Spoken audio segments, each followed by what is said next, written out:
Saksi ang napakalaki at asul na buwan sa pagtanggap ni Jungwon na maging disipulo ng Blue Spirit para ibangon muli ang Mon Division. Medyo nag-aalangan naman na tinanggap ng Blue Spirit ang alok ni Jungwon at pahabol pa niya ay gusto nito na tawagin siyang Master. Ngunit binara naman agad siya ni Jungwon at mayroon itong pangalawang kondisyon, ayaw niya na tawagin ito ng kahit na anuman. At dahil dito naiinis naman sa kanya ang Blue Spirit, naalala pa nito na tinawag niyang Master si Shaman Cho, at bakit hindi niya ito gawin sa kanya. Sinagot naman agad siya ni Jungwon na kahit familiar spirit lang siya nito, ay hindi naman niya tinatawag na Master si Jungwon, kaya't mas lalo itong nainis. Napatalikod na lang ang Blue Spirit na madami ang sinasabi patungkol kay Jungwon, ngunit nakangiti lang siya at masaya si Jungwon kay Demonic Monk na tinatawag siyang Master. Napatanong naman ang Blue Spirit dito kung ano ang kanyang itinatawa-tawa at sinabi naman ng ating bida na wala lang ito. At sa ngayon ay sinimulan na ni Jungwon na gamitin ang kanyang dark energy para umalis sa lugar na ito. At mag-uumaga na nga na tila ba sumisilip na ang sikat ng araw. Napansin naman agad ito ni Shaman Cho at ang kanyang mga alagad. Napaisip ito na bakit medyo natatagalan si Jungwon, ang akala niya ay makakawala agad ito sa tamang oras, at mukhang nagkakamali ata siya. Kini-question naman agad niya ang abilidad ni Jungwon, at baka nahihirapan itong matutunan ang kanyang ipinakitang teknik. Kaya't napagdesisyonan ni Shaman Cho na pupuntahan na lang si Jungwon at pakawalan ito. Ngunit habang iniisip niya ito ay meron naman agad itong napansin. At biglang lumabas si Jungwon sa may gilid, kaya't nagulat ang lahat sa kanyang pagdating, lalong-lalo na si Shaman Cho. Nagtataka pa rin ang shaman at nakikita niyang papadating si Jungwon. At napasabi na lang siya sa kanyang sarili, na nagawa nga ito ni Jungwon, habang ang prinsipe ay nagbibigay galang sa kanya at bumalik na nga ito. Tinawag naman ni Jungwon na Master si Shaman Cho.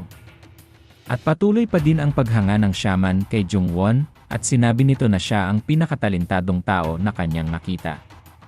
At ang pinakaimportante sa lahat ay nagawa niya itong sarili niyang disipulo. Ngayon ay pinaghahanda na lang niya si Jungwon dahil aalis na sila, at magpahinga muna ito. Sumunod naman agad si Jungwon sa shaman na tinawag niyang Master.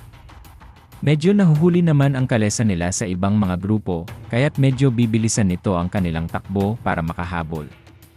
At sa loob ng kalesa naman ay napaupo na nga si Jungwon, habang katabi pa rin niya si Yuchan na nakatali at sa ngayon ay walang malay.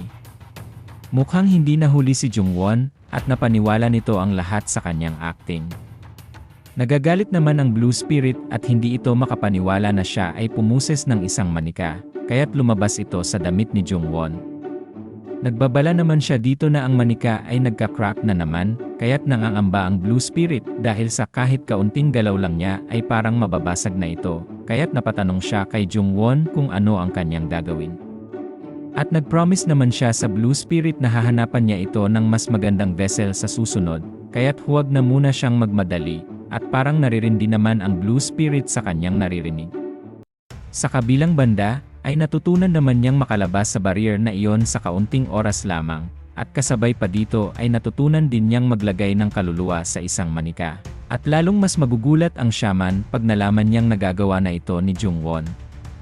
Kaya't in-enjoy na lang niya ang kanyang biyahe, at magsimula na sa pag-andar. Nasa unahan naman si Shaman Cho, at ang kalesa ay napapaligiran ng mga alagad niya. Umagang-umaga na nga, at makikita na ang paglabas ng haring araw, habang sa mga daanan naman, ay makikita ang mga tao na may kalesa, habang naglalakbay at papunta silang lahat sa Heaven-Earth Association. Lumipas na nga ang 2 linggo sa kanilang paglalakbay. At patuloy pa rin nilang binabaybay ang daanan papunta sa kanilang organisasyon. Makikitang mayroong sumusunod sa mga alagad ng Heaven-Earth Association, at wala silang kamalay-malay dito. Patago-tago pa si Go-chan sa bato, at parang naiinis na nahuli nila si Jungwon. Nagrereklamo naman si Go-chan, na bakit palagi siya ang gumagawa ng mahirap na trabaho. Nagtataka ito kung baka dahil ito sa pulang sinulid na nakakonekta sa kanya, papunta kay Jungwon, matapos niyang maging familiar spirit nito. Hindi naman siya mapakali at nababalisa pag malayo ito kay Jungwon, at nasasabi ng instinct niya na mamamatay siya pag mamatay din si Jungwon.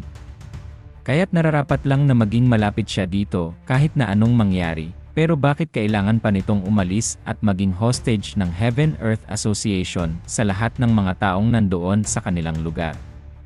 Napapaisip pa din si Go Chan at sinabi niya na hindi naman mahirap hanapin si Jungwon, ang problema lang niya ay natatakot ito na pasukin ang organisasyon na kagaya ng Heaven-Earth Association.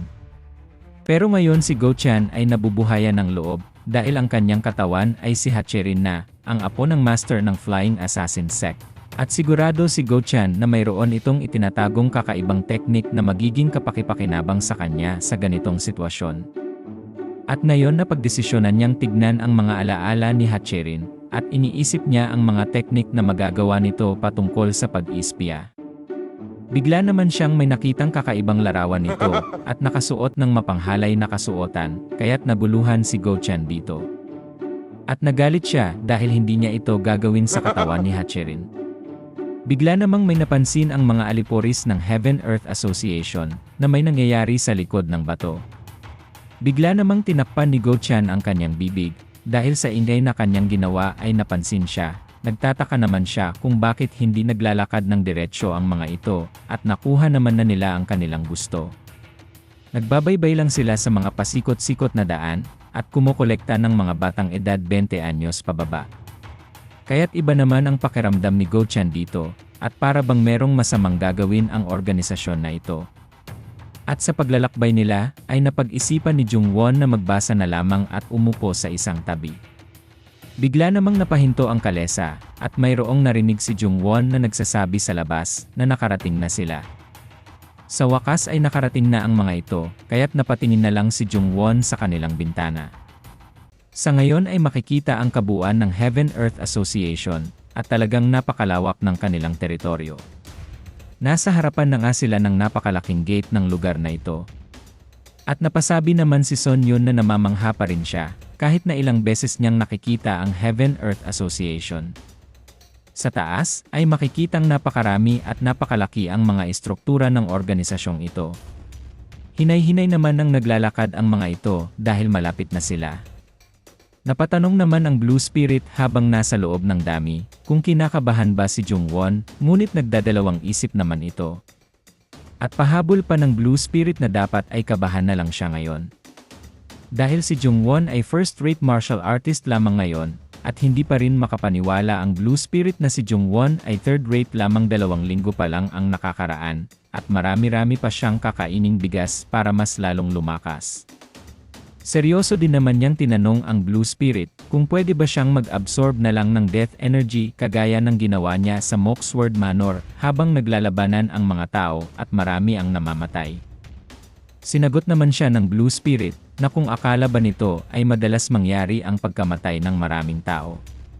At isa pa, sa simula ng early peak niya ay kailangan nito ng spiritual enlightenment para mas lalo pang mag-improve at hindi lang siya magdedepende sa kanyang mga makukuhang death energy. Kaya't dapat siyang mag-focus sa lahat ng kanyang gagawin at wala namang maisagot si Jungwon dito. At nagyayabang naman ang Blue Spirit na wala siyang magiging problema dahil siya ang familiar spirit niya, ngunit habang nagsasalita ang Blue Spirit ay biglang may napansin si Jungwon.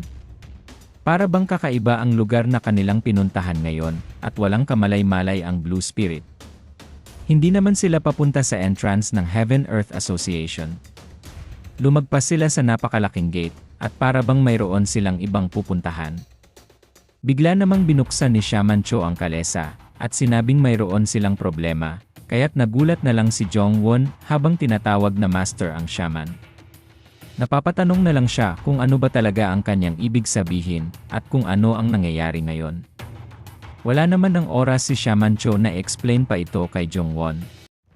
Kaya't binigyan na lang niya si Jungwon ng isang bagay, kaya't nagulat na lang ito at tinanggap na lang niya. Dahil sa item na ito ay makakagamit siya ng sorcery, kahit na walang mga anting-anting, ngunit hindi naman alam ni Jungwon kung papaano. Hindi naman inaasahan ng shaman na ganito ang mangyayari, ang akala niya ay safe na ang dalawa, dahil sila ay mga hostage, kaya't nagalit na lang siya, at wala pa ding naintindihan si Jungwon sa sitwasyon. Nasabi naman ni Shaman Cho na ang pinuno ng Heaven Earth Association ay nag-utos sa kanila na isama silang magkapatid na ipadala sa Corpse Blood Valley. Napatanong naman si Jungwon kung ano ang lugar na ito. At bigla naman siyang may kakaibang naramdaman, nakita niyang ang lugar na ito ay punong-puno ng mga patay na tao. Ang Corpse Blood Valley ay kung saan sinusubok ang mga tao. Ang tsansa na mabuhay sa lugar na yon ay mas mababa pa sa 10%. Kaya't nagulat si Jungwon nang marinig niya ang impormasyong ito. Ang ibig sabihin lang ng napakaraming mga taong namatay ay makakakuha siya ng napakaraming death energy. Dagdag pa ni Shaman Cho na kinakailangang tiisin ni Jungwon ang lugar na ito para siya ay makaligtas. Kakausapin naman niya ang Pavilion Master at papakiusapan na ilabas niya si Jungwon sa Corpse Blood Valley. Kahit na anong mangyari, ay hinihikayat niya si Jungwon na humanap ng paraan para mabuhay. Bigla namang may pumasok na tao at nakatakip din ang kanyang mukha. Sinabi nito na kailangan niyang bumalik kaya't nagulat si Shaman Cho.